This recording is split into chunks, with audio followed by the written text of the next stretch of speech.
Oatmeal. Well, we always hear that it's incredibly heart healthy, right? Everybody knows that. It's on every box that oatmeal comes in, bag, whatever the case may be.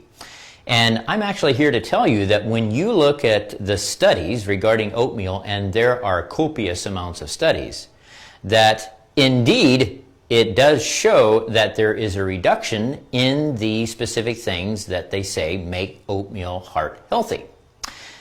And what are those? Well, they talk about that it helps lower bad cholesterol and that it decreases blood sugar or your glucose levels.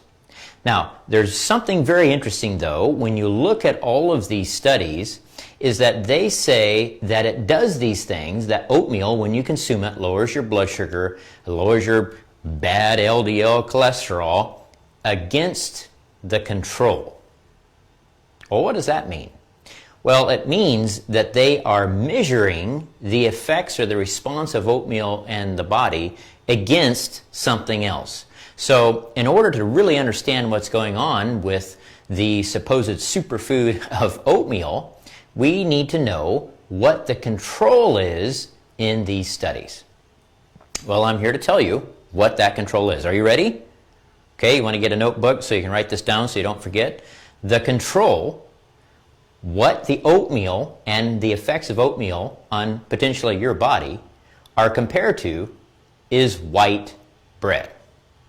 Now just think about that for a second. White bread. So here's what it means when the studies say that there is a significant reduction in these things compared to white bread.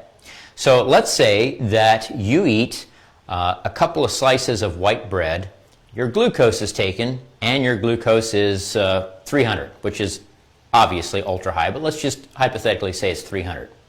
So then, wait until the glucose goes back down to normal ranges. You eat a bowl of oatmeal, your glucose is measured, your glucose is now 200. Well, that's 100 points different. That's very significant.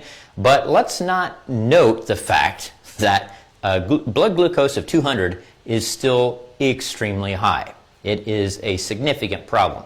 So that's what it's really looking at. It's looking at, 5, 10 points. It's not really 100 points difference, but 5, 10 points difference, and saying, well, this is really significant compared to what white bread does to individuals.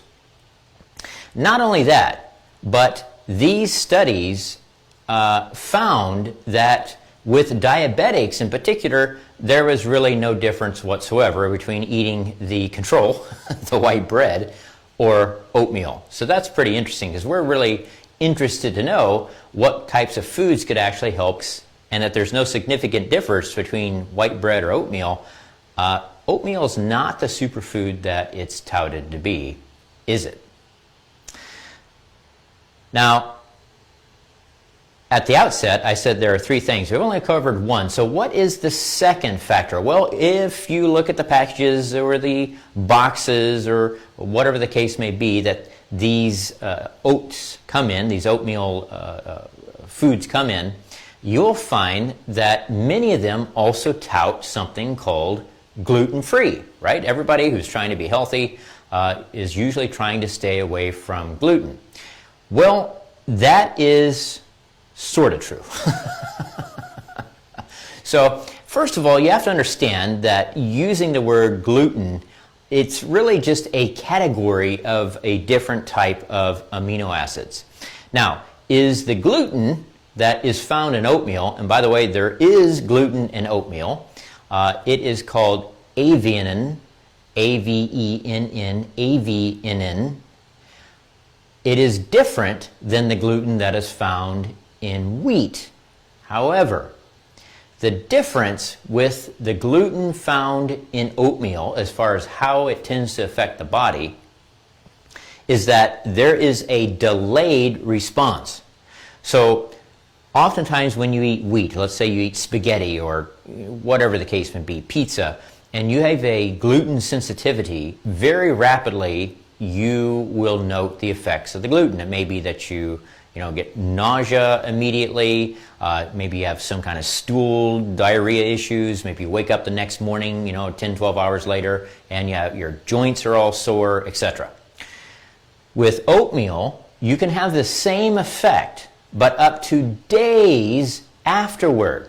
So in plain words, happening within 10, 12, 15 hours, even 24 hours after you ingest it. With this particular type of gluten, the avenin, it can occur 48 hours, 3 days, even more after consumption. So that is the difference. So when you see gluten-free, they are talking about only the gluten that is in wheat. That gluten is not in oatmeal because it's not wheat. Okay? All right. So the third reason, or the third thing that you should know about oatmeal is something that probably you may have already heard of already, and that is glyphosate. Glyphosate is a pesticide. I mean, it's a herbicide, pesticide. It kills stuff that could damage whatever the plant or the produce is, regardless if it's wheat or oats or whatever the case may be. Now, glyphosate, if you read what the FDA says about it, says it's perfectly fine, completely harmless. Apparently, you can consume boatloads of glyphosate, and it's perfectly fine. However, the World Health Organization, whoever cares about what they have to say, in this case, they actually disagree with the FDA, and they say it is a carcinogen. I guess even with the worst organizations, occasionally they can also be truthful. It definitely is a carcinogen. Now, Monsanto, who is one of the main companies responsible, there's Roundup and all those things, is glyphosate. They lost a very large lawsuit against an individual who claimed that because of this product, the glyphosate, they developed non-Hodgkin's lymphoma.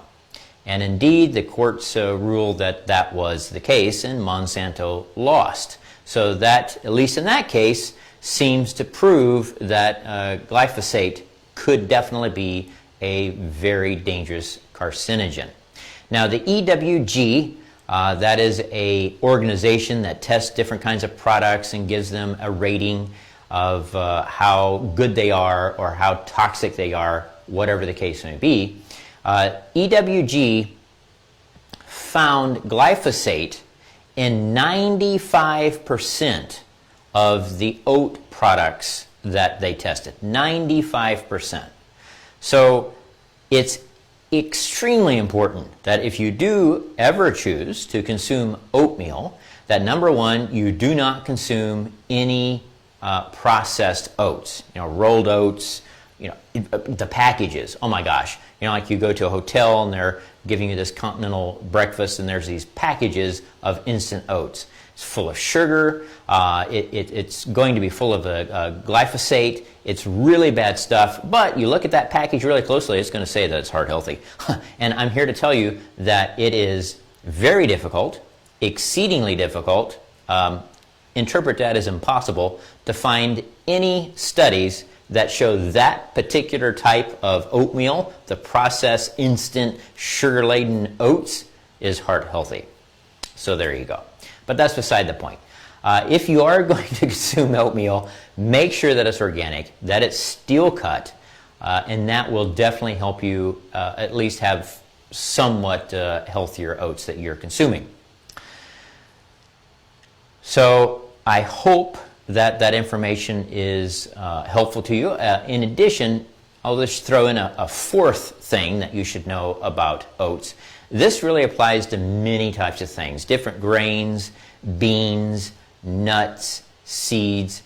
These things contain a molecule called a lectin. And let's say that whatever it is you're consuming has absolutely no gluten in it whatsoever. These lectins can actually cause some of the very same effects that gluten does. They are pro-inflammatory. So oftentimes it's gluten, either wheat or the type of gluten that is in oats, it causes a cytokine storm. All right, so it creates huge amounts of inflammation, which is why people can have these different types of responses to them. Body aches, sore joints, Hashimoto's gets flared up with gluten and lectins as well. So Thought I would throw that in there for you. The fourth thing to know about oatmeal, but not just oats, is that lectins are pro-inflammatory and they can create a cytokine storm as well. So if you found this information helpful, and I hope you did, then I would ask you for a favor, and that is to please like it, share it broadly, so that helps out the algorithm. Otherwise, very few people ever see these videos at all. They ever get this information, because you can believe the companies responsible for selling these different products do not want people to know what is really the truth. And that's just the way that things are nowadays. So it really helps when you like, you comment, you share our videos. It's very, very helpful, and I appreciate it very much. If you are looking to optimize your health, I invite you to call our office, or you can also go online and schedule an initial consultation. And that appointment is to find out if we can help you with a completely customized total health restoration program to optimize your health and help you reach your health goals. So again, I'm Leigh Brunellen, the founder of the Natural Health Clinic. Thanks for watching.